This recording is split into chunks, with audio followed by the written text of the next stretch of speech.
भगवान शिव ने कोई जीवन में गंदा काम नहीं किया, लेकिन लोग आज उनको भांग धतूरा पिला रहे हैं। पीकर एक बाल्टी भांग, भोला नीलकंठ पर चढ़ गया, भोला मुंह मटके, भोला मुंह मटके। हमारे भगवान भी मटक रहे और हम भी मटक रहे हैं। क्या धर्म का स्वरूप हो गया आज? हमारा धर्म केवल आज किस्से कहानियों का धर्म बनकर के रह गया है, केवल नाच गाने का धर्म बनकर के रह गया है। यह हमारे धर्म का स्वरूप नहीं है। आज इस देश में अरब से आया 1% भी मुसलमान नहीं है। आज अमेरिका से, कनाडा से आया 1% भी ईसाई इस देश में नहीं है। सारे के सारे फादर और सारे के सारे मुल्ला मौलवी वो सब इस बात को एक्सेप्ट करते हैं कि हमारे पूर्वज भारतीय थे, हम भारतीयों की संतानें हैं। आखिर वो कारण कौन से रहे जो इतनी बड़ी संख्या में लोग अपने धर्म को छोड़ करके दूसरे धर्म की तरफ चले गए? याद रखना, हम कभी भी लड़ाई में नहीं हारे, कभी भी लड़ाई में नहीं हारे। हम हारे हैं तो वैचारिक लड़ाई में हारे, हथियारों की लड़ाई में कभी नहीं हारे। मैं आप लोगों से एक उदाहरण पूछना चाहता हूं। आप जितने लोग बैठे हैं, ये बताइए, आज समाज में एक बात चलती है कि जो लोग डरपोक थे वो धर्म को छोड़ के विधर्मी बन गए। लेकिन मैं लोगों से पूछता हूं, ये बताओ, आप लोग जितने यहां पर बैठे हैं, आप ज्यादा बलवान है, आपके पूर्वज ज्यादा आपसे बलवान थे?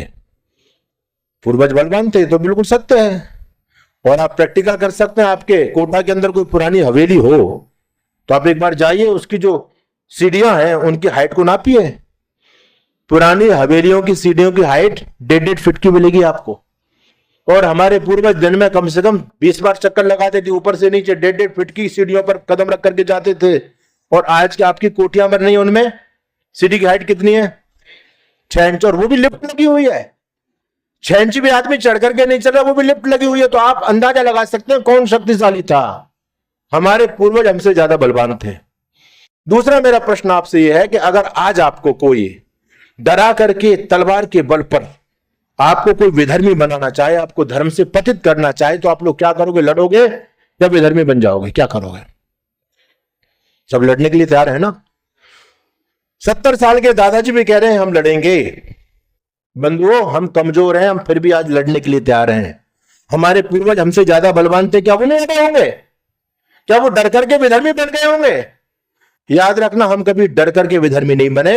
आज जो करोड़ों की संख्या में लोग कन्वर्ट हुए ना, ये डर करके नहीं हुए। कुछ अंश में ऐसा भी इक्की दुक्की घटना हो सकती है जहां पर लोग डर करके कन्वर्ट हो गए हो, लेकिन सच्चाई ये है, आप लोगों ने केरला स्टोरी देखी होगी। केरला स्टोरी में आपकी 32,000 हिंदू लड़कियां मुसलमानों के घरों तक पहुंच गई, विधर्मी बनी 32,000 की संख्या में। छोटी मोटी संख्या नहीं, 32,000 की संख्या है। अब आप लोग ये सोचेंगे कि भाई 32,000 क्या किसी फिजिकल अट्रैक्शन के चलते बन गई या क्या कारण रहा? आप केरला स्टोरी देखेंगे ध्यान से तो आपको जवाब मिल जाएगा। वो बच्चियां कभी डर करके नहीं बनी। वो बच्ची यदि हारी तो वैचारिक लड़ाई में हार गई। हमारे शास्त्रों में जो मिलावट की गई ना, ये आज हमारे पतन का कारण बनी हुई है। आज हमारा यूथ जो युवक है, युवतियां हैं, इनको तर्क चाहिए। और हमारे शास्त्रों में बेबुद्धि की बातें, मूर्खतापूर्ण बातें डाल दी गई हैं। हमारा सनातन धर्म कभी ऐसा नहीं था जैसा आज उसको प्रदर्शित किया गया है। हमारा धर्म केवल आज किस्से कहानियों का धर्म बनकर के रह गया है, केवल नाच गाने का धर्म बनकर के रह गया। यह हमारे धर्म का स्वरूप नहीं है। यह तो हमारे साथ षड्यंत्र हुआ।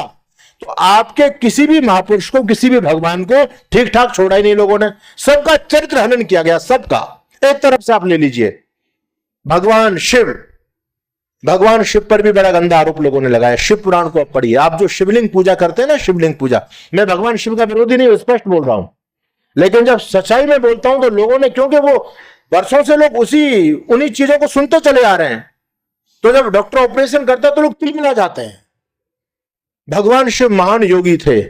भगवान शिव ने कोई जीवन में गंदा काम नहीं किया, लेकिन लोग आज उनको भांग धतूरा पिला रहे हैं।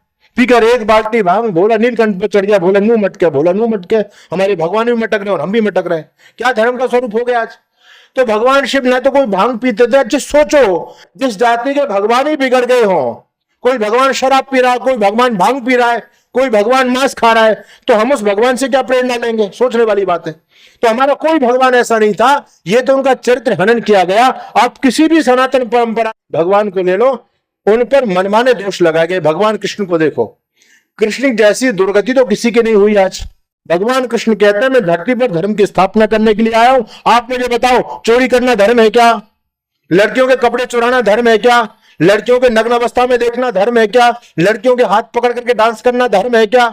लेकिन पुराण और आपके शास्त्र तो यही कह रहे हैं कि भगवान ने लीलाएं की। ये लीला वीला छोड़ो, इस लीला वीला ने सनातन धर्म का नाश कर दिया।